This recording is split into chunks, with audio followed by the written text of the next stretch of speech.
சமாரம்பாம் யதிசேகரமத்யமாம் லக்ஷ்மீவல்லபபர்யந்தாம் வந்தே குரு பரம்பராம்.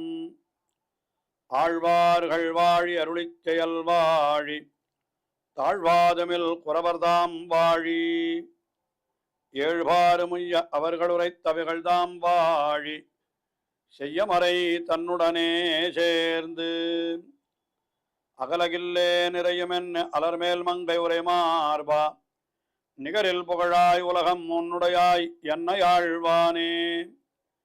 நிகரிலமரர் முனிக்கணங்கள் விரும்பும் திருவேங்கடத்தானே புகழொன்னில்லாவடியேன் உன் அடிக்கீழமர்ந்து புகுந்தேனே. அகில புவன ஜன்மஸ்தேம பங்காதிலீலே வினத விவித பூத விராத ரக்ஷைகதீக்ஷே ஸ்ருதிசரசி விதீப்தே பிரம்மணி ஸ்ரீனிவாசே பவத்து மம பரஸ்மின் சேமுஷி பக்திரூபா. ஸ்ரீமான் வெங்கடநாதார்ய கவிதார்க்கிகேசரி வேதாந்தாச்சார்யவர்யோ மே சந்நிதத்தாம் சதா ஹிருதி. ஸ்ரீரங்கநாதனுடைய பாதுகைகளை குறித்து ஒரே இரவிலே அருளி செய்யப்பட்ட 1000 ஸ்லோகங்களை கொண்டது ஸ்ரீ பாதுகா சகஸ்ரம் என்கிற ஸ்தோத்திரம். இந்த பாதுகா சகஸ்ரத்திலே ஒவ்வொரு ஸ்லோகத்திலேயும் அந்த பாதுகையினுடைய பெருமையானது ஒவ்வொரு விதமாக வர்ணிக்கப்படுகிறது. அதனுடைய 5வது பகுதி என்று சொல்லும்படியாக அமைந்திருக்கக்கூடிய 5வது பஞ்சம பத்ததி, 5வது பத்ததி அது பிரதிப்பிரஸ்தான பத்ததி என்று வழங்கப் பெறுகிறது. அதாவது ராமபிரானுடைய திருவடிகளிலிருந்து அயோத்தியைக்கு புறப்பட்டு சென்ற காலத்திலே நடந்த நிகழ்ச்சிகள் அதையெல்லாம் தெரிவிக்கக்கூடியதாக, அதிலே இருக்கக்கூடிய நுட்பங்களை எல்லாம் தெரிவிக்கக்கூடியதாக இந்த பத்ததி அமைந்திருக்கிறது. அது 127வது ஸ்லோகத்தை இப்பொழுது நாம் அனுபவிக்கிறோம். இந்த ஸ்லோகத்தில் என்ன தெரிவிக்கிறார்? ராமபிரானுடைய திருவடிகளை விட்டு பிரிந்து அயோத்தியை சென்றது பாதுகை. சீதா பிராட்டியும் சில காலங்களிலே ராமபிரானை விட்டு பிரிய வேண்டிய நிலை ஏற்பட்டது. எல்லாம் நம்முடைய ஆச்சாரியர்கள் மிக அழகாக 3 பிரிவுகள் பிரிந்தாள் சீதா பிராட்டி. முதல் பிரிவு, நடுவில் பிரிவு, அப்புறம் முடிவில் பிரிவு என்று 3 பிரிவு. முதல் பிரிவு ராவணனாலே பிரிக்கப்பட்டது. ராவணன் அபகரித்து சென்றானே, அதுதான் சீதை பிராட்டிக்கு முதல் பிரிவு என்று நாம் அதை சொல்ல வேண்டும். நடுவில் பிரிவு என்கிறது எது என்றால், அவள் என்ன ராமபிரானை விட்டு அவள் காட்டிற்கு சென்று விட்டாள் அல்லவா? ராமபிரானை அவளை காட்டிலே கொண்டு போய் விட்டு விடு என்று இளையபெருமாளிடத்திலே சொல்லி வால்மீகி ஆசிரமத்தினுடைய சமீபத்திலே அவளை விட்டு விட்டு வந்தான் அல்லவா? அதுதான் அவளுக்கு நடுவில் பிரிவு, இடையிலே ஏற்பட்ட பிரிவு என்கிறார். அதற்கு பிறகு 3வது பிரிவு எதுன்னா, நிரந்தரமாக ராமபிரானை விட்டு பிரிந்து பூமியிலே சென்று விட்டாள் அல்லவா? அதுதான் அவளுக்கு, அதாவது அது 3வது பிரிவு. அது இப்படி 3 தடவை ராமபிரானை விட்டு சீதா பிராட்டி பிரிந்தாள். இப்படியெல்லாம் சீதா பிராட்டி பிரியறதுக்கு என்ன காரணம் என்று கேட்டால், எல்லா அடியவர்களை காப்பாற்றுவதற்காகத்தான், பக்தர்களுக்காகத்தான் அவள் இந்த காரியத்தை செய்தாள் என்று ஆச்சாரியர்கள் மிக அற்புதமாக, அதிலேயும் பிள்ளைலோகாச்சாரியர் ஸ்ரீவச்சன பூஷணம் என்கிற திவ்ய கிரந்தத்திலே இந்த புருஷகார வைபவம், அந்த பிராட்டி செய்த காரியங்களை பற்றி சொல்லுகிற பொழுது, முதலில் பிரிந்த பிரிவு அது எதை காட்டுகிறது? கிருபையை வெளியிடுகைக்காக. 2வது பிரிவு பாரதந்திரியத்தை வெளியிடுகைக்காக. 3வது பிரிவு அனன்யார்கத்துவத்தை வெளியிடுவதற்காக என்று இதெல்லாம் விசேஷமாக காட்டியிருக்கிறார். மிகவும் பெரிய விஷயங்களவை. அடியவர்களிடத்தில் ராவணனையும் திருத்தி பணிகொள்ள வேண்டும் என்கிற கிருபை காரணமாக என்ன பண்ணினாள்? ராமபிரானை விட்டு தானே வலிய போய் பிரிந்து ராவண பவனத்திலே சிறையிருந்து அவனுக்கும் உபதேசித்தாள். ஆனால் அவன் இன்னும் மகா பாப்பியா இருந்தபடியினாலே அந்த உபதேசத்தை அவன் கேட்கவில்லை என்கிறது ஒரு புறம் இருந்தாலும், இவள் அவனையும் திருத்த வேண்டும் என்று தான் பார்த்தாள். அதனால் அது கிருபை என்று அந்த பிரிவிலே அர்த்தம் காட்டப்படுகிறது. இதுபோல ஒவ்வொரு பிரிவிலேயும் ஓரொரு குணம் அவள் சீதா பிராட்டி வெளிப்படுத்தினாள் என்று இப்படி காட்டியிருக்கிறார்கள். அப்படிப்பட்ட பாதுகை, அதாவது ராமபிரானை விட்டு சீதையும் பிரிந்தாள், பாதுகையும் பிரிந்தது. இதுல யார் அதிகமான கஷ்டத்தை அனுபவித்தார்கள் என்று பார்க்க வேண்டும். பாதுகைதான் மிகவும் அதிகமாக சிரமப்பட்டது அடியவர்களுக்காக என்று அந்த விஷயத்தை இந்த 127வது ஸ்லோகத்திலே தெரிவிக்கிறார்.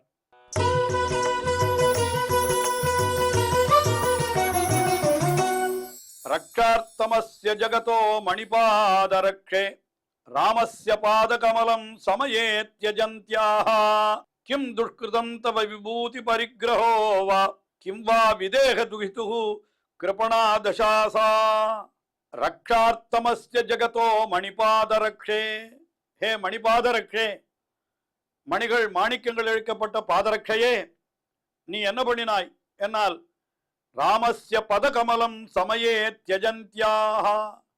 ராமஸ்ய பதகமலம், ராமபிரானுடைய திருவடிகள், ராமபிரானுடைய சந்நிதி, அதை சமயே த்யஜந்த்யா, ஒரு குறிப்பிட்ட சமயத்திலே அதை விட்டு விட்டு சென்றது.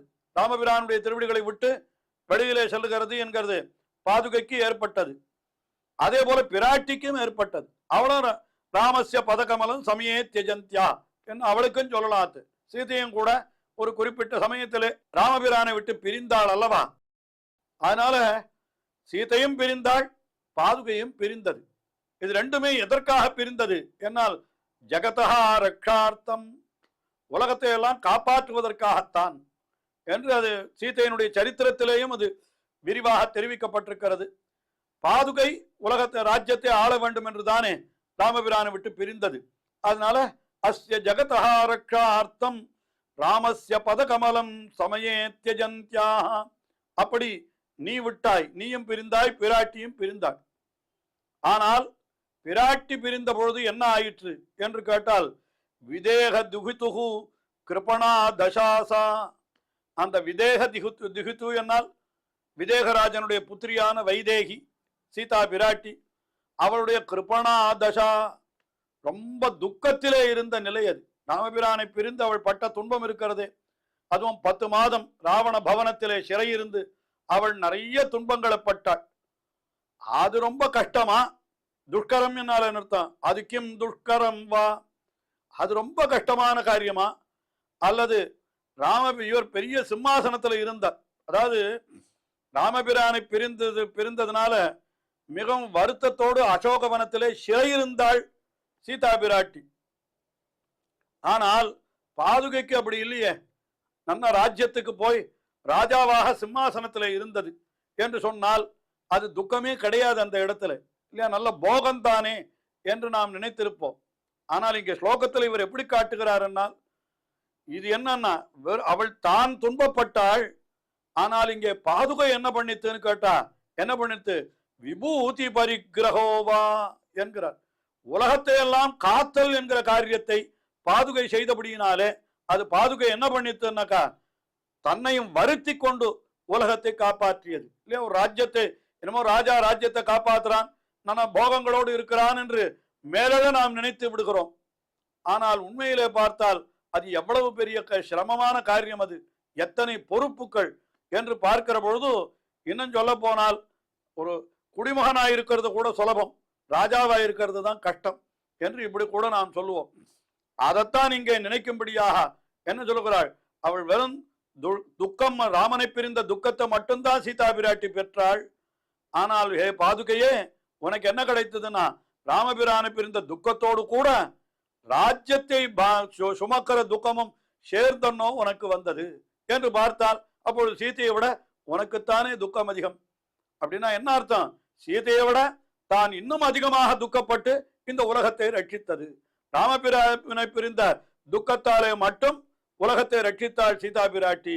ஆனால் இன்னும் அதை காட்டிலும் ராஜ்யத்தையும் ராஜ்யபாரத்தையும் வகித்து கொண்டு, ராஜ்யத்தையும் ஆண்டு கொண்டு, ராமபிரான் பிரிந்த துக்கத்தையும் சுமந்து கொண்டு இந்த பாதுகை இருந்ததுன்னு சொன்னான். அப்ப என்னன்னா பாதுகை அந்த சீதையை காட்டிலும் உயர்ந்தது என்று மற்றொரு விதத்திலே இந்த ஸ்லோகத்திலே அப்படி கீழே இன்னொரு ஸ்லோகத்துல காட்டினார். சீதையை காட்டிலும் அந்த பாதுகை உயர்ந்தது என்று கீழே கூட ஒரு ஸ்லோகத்துல காட்டினார்.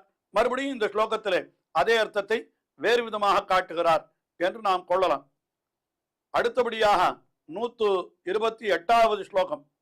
இந்த 128வது ஸ்லோகத்தில் அந்த பாதுகையை பெற்றுக்கொண்ட போன பரதாழ்வான் அந்த பாதுகைக்கு பெரிய பட்டாபிஷேகம் பண்ணினான்.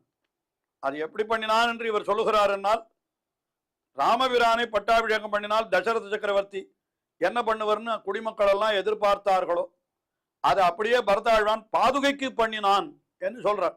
அதாவது வால்மீகி ராமாயணத்திலே சொல்லப்பட்டிருக்கிறது.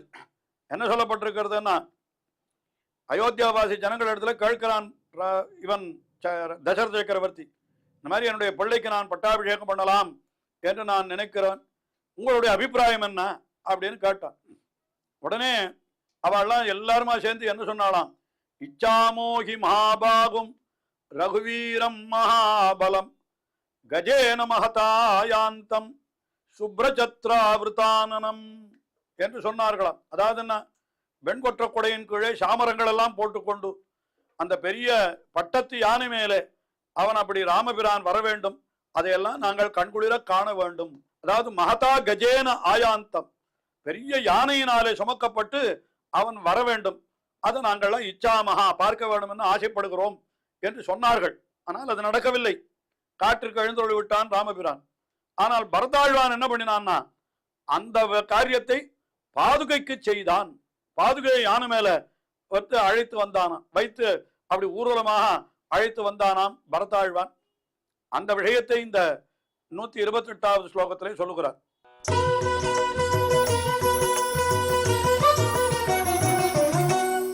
சீதாசகஸ்ய சகசா சரணாரவிந்தாத் பக்தியானதே கிருதபதா பரதோத்தமாங்கே ஆருஹ்ய நாகமபிதோ பவதி விதேன மாயூர சாமரபரம் மணிரஷ்மி ஜாலைஹி. சீதாசகஸ்ய, சீதாசகன் என்று ராமபிரானுக்கு பெயர். அவன் என்ன பண்ணினான்னா, சீதைக்கு தோழனான ராமபிரானுடைய அது என்ன பண்ணித்தனா சரணாரவிந்தாத்து அதாவது தாமரை போன்ற திருவடி, அதிலிருந்து எழுந்துள்ள பண்ணி கொண்டு வந்தான். வந்த பொழுது என்ன பண்ணினான், பக்தியானதே கிருதபதா, மிகவும் என்ன பண்ணினான், பக்தியோடு வணங்கி முதல்ல என்ன பண்ணினான்னா, அப்படி உத்தமாங்கே தன்னுடைய தலையிலே அந்த பாதுகையை, பரதோத்தமா அங்கே பரதனுடைய தலையிலே அந்த பாதுகை அப்படி இருந்தது. அதற்கு பிறகு அது என்ன ஆயிற்று என்றால், அந்த தலையில பாதுகையை வைத்துக் கொண்டு இவன் என்ன பண்ணினான், நகம் ஆருகிய நகம், நாகம் என்ன நாகம், நாகம் என்கிற சப்தத்திற்கும் என்ன அர்த்தம்னா யானை என்று ஒரு பொருள் உண்டு. அந்த யானை மேலே ஏறினான். யானை மேலே ஏறி அந்த பாதுகை யானை மேலே ஊர்வலமாக வருகிறது பட்டாபிஷேகத்திற்காக.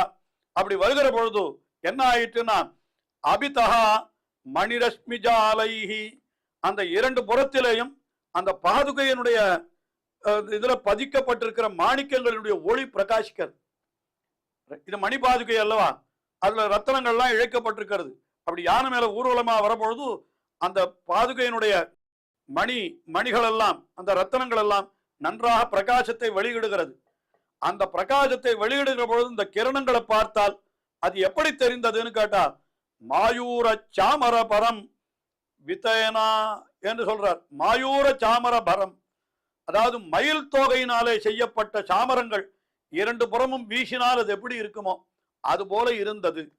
அதாவது ராமபிரானுடைய பாதுகையை பெற்றுக்கொண்ட பரதாழ்வான் மிகவும் பக்தியோடு அதை தலைமையிலே சுமந்து கொண்டு அதை யானை மீது ஏற்றி ஊர்வலமாக அழைத்து கொண்டு போகிறான்.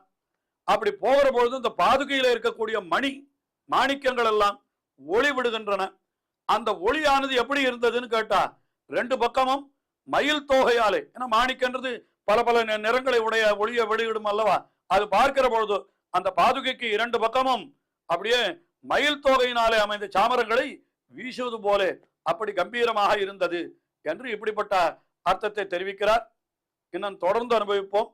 ஸ்ரீயக்காந்தாய கல்யாண நிதையே நிதையேர்த்தினாம் ஸ்ரீவேங்கட நிவாசாய ஸ்ரீனிவாசாய மங்களம் ஸ்ரீமத் சுந்தர ஜாமா திருமுனிமானசவாசினே சர்வலோக நிவாசாய ஸ்ரீனிவாசாய மங்களம்.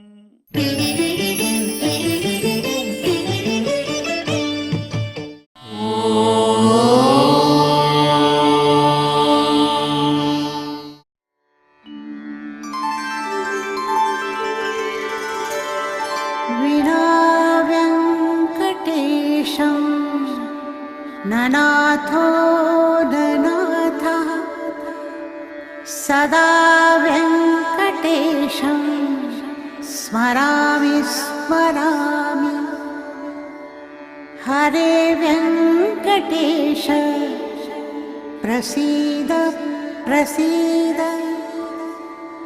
प्रियं वेङ्कटेश प्रयच्छ प्रयच्छ।